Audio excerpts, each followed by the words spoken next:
So, Plato wrote all these dialogues where Socrates does a dialogue, and one of them is with Gorgias, who's kind of a big deal, because for whatever reason, people like it a lot the way Gorgias says things, and so he goes around saying things and teaching others to speak successfully like he does. And it happens at this guy Callicles' house, who's having some kind of party where Gorgias is said to be exhibitioning, which I guess means he's in there saying some really cool stuff to the other guests. We don't really know, cause Socrates and his friend Carathon are late, and Callicles is there to greet them. Socrates doesn't seem to know that it's a party or that they're late, but he goes ahead and blames his lateness on Carathon. Carathon doesn't seem to mind, says some stuff that doesn't really matter, because Socrates has some questions, and right away Socrates is like, "Can we interrupt Gorgias? We want to ask these questions." And Callicles is like, "Hell yeah, there's nothing like asking Gorgias a question. He was just saying he wished someone would ask him a question." So they go to Gorgias, who's also like, "Hell yeah, I was just saying how it's been many years since anyone has asked me a new question." So Socrates turns to Carathon and is like, "Okay, you ask him." Carathon is like, "Okay, what do I ask?" "Ask him who he is." Carathon is like, "What do you mean ask him who he is?" So Socrates explains that he means the kind of question where if Gorgias were somebody who made shoes, he'd have to say that he's a cobbler. And Carathon understands. And yeah, it does make sense. I mean, certainly there seems to be things that could be said about Gorgias' art of speaking and other such arts that don't seem quite as obvious as shoes art to a cobbler. And it's reasonable enough to expect anyone to answer for themselves this question. So Carathon is all ready to ask, and this guy Polis shows up and is like, "Why not ask me? Even if I can't answer questions better than Gorgias, I can certainly answer well enough for Carathon." And Carathon's like, "Okay," asks Polis, "if Gorgias had the skill of his brother, who happens to be a doctor, then would we call him a doctor?" Polis says, "Yeah. And what if he was this other guy with a difficult name who it's just assumed that we know is good at painting? Would we call him a painter?" And Polis is like, "Yeah, again. And so Gorgias as he is now, what do we call him?" So Polis says how many arts of mankind have an origin and experience. How experience proceeds into art, and different people are best at different things, and the best people are the best at the best things, like Gorgias, who 'tis most noblest. And when he's done, Socrates is like, "Polis, you speak so well, and didn't answer the question. Carathon asked you for the nature of Gorgias' art, and you only praised the thing, and I think I'd rather talk to Gorgias myself." So Socrates asks Gorgias, what art does he profess to do? Gorgias says rhetoric. He's a rhetorician, a very good one. Socrates then asks what rhetoric is concerned with, like how weaving is concerned with making clothing and music with the composition of melodies. Gorgias says discourse. So Socrates is like, what kind of discourse? Can it teach sick people how to get well? Gorgias is like, no. And what about gymnasts? Don't they also discourse about the body and stuff? Gorgias is like, yeah. So these things that also discourse are also arts of rhetoric? Gorgias says no. He says those other things, like gymnastics, that happen to be discursible, have their knowledge in some external action, like how we could talk about painting, but there still exists the painting part of painting that could be done in silence. What about math? Asks Socrates, and those other things that are mostly done through words or otherwise have little external action. He's like, Gorgias, you don't think math is also rhetoric? What you really mean is that there are certain arts like math which take effect through words and ideas, and rhetoric is of this kind.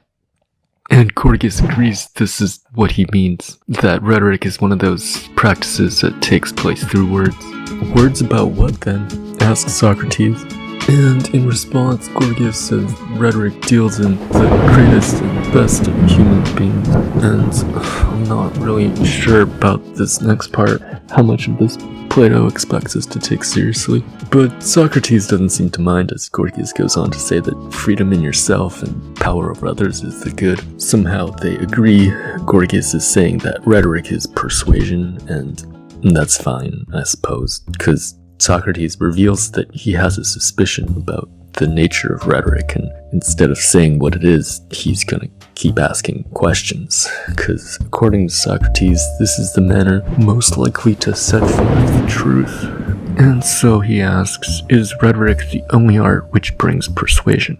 And Gorgias is like, he persuades Socrates, there can be no doubt about that.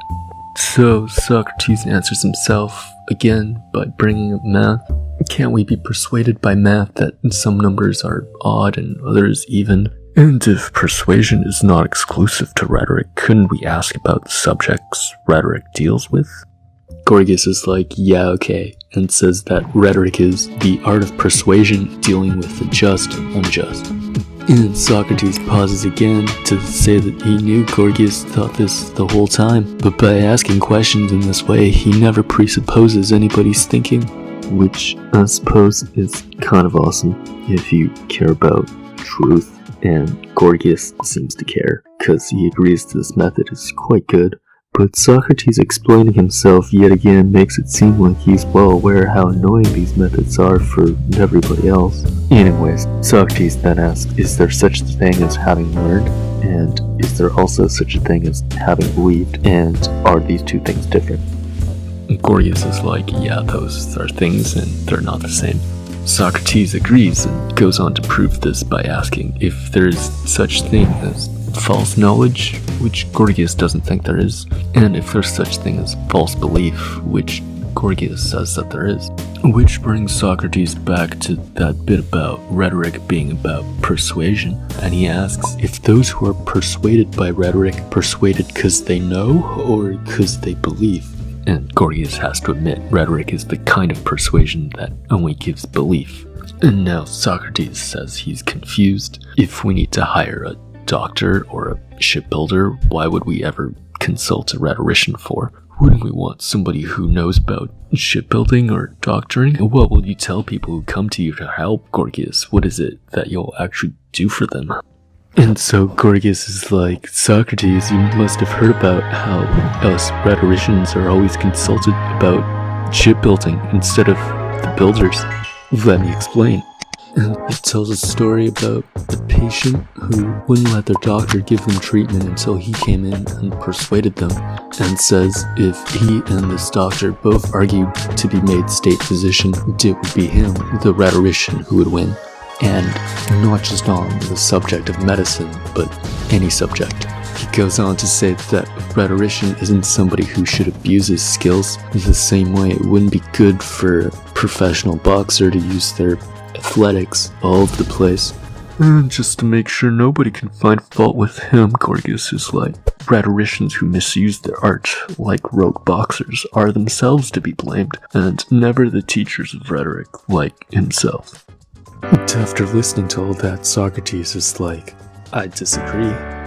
But when I say I disagree, it's as a person who loves truth. So when other people disagree with me, I don't get upset.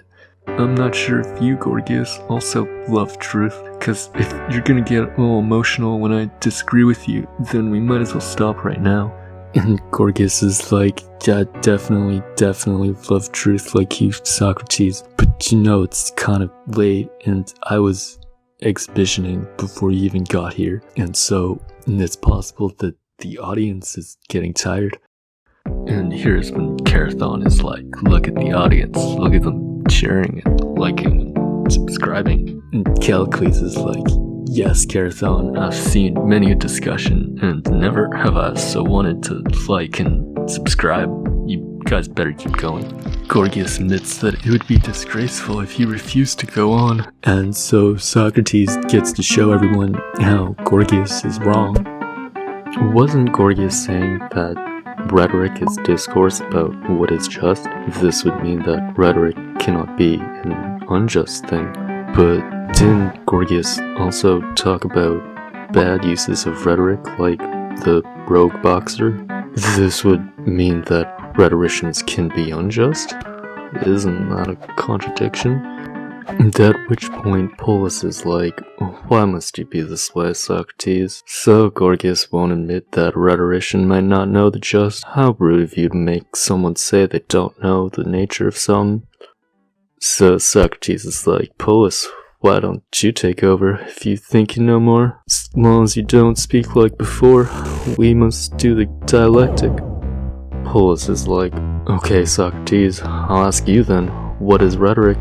Socrates says rhetoric is an experience in producing a sort of delight and gratification. And Polus is like, gratification is a good thing, right? Therefore, rhetoric is good, right? Socrates is like, we're not ready to get into good or bad just yet. Stop doing dialogue wrong. Ask me what sort of art is cooking. So Polus asks, what kind of art is cooking? It's not an art, says Socrates. It is also an experience in producing a sort of delight and gratification. So cookery and rhetoric are the same? Socrates says no. Rhetoric and cooking are part of the same profession, something he calls flattery. And flattery for Socrates has 4 parts, with the other 2 being fashion and sophistry. And, he says, if Polus should ask him what part of flattery is rhetoric, he would say that rhetoric is the counterfeit part of politics. So, to answer Polus's earlier question, rhetoric, bad. And Polus runs away or something, because he doesn't understand. Gorgias takes over again, and also says he doesn't understand. And Socrates is like, that's fine, I'm not done yet. And Gorgias is like, yes, I'm gonna let you finish. Please explain what you mean, Socrates, when you say that rhetoric is the counterfeit part of politics. But Socrates is about to ask about souls and bodies, and there's just so much more dialogue, and it doesn't seem like any of it is gonna tell us what rhetoric really is.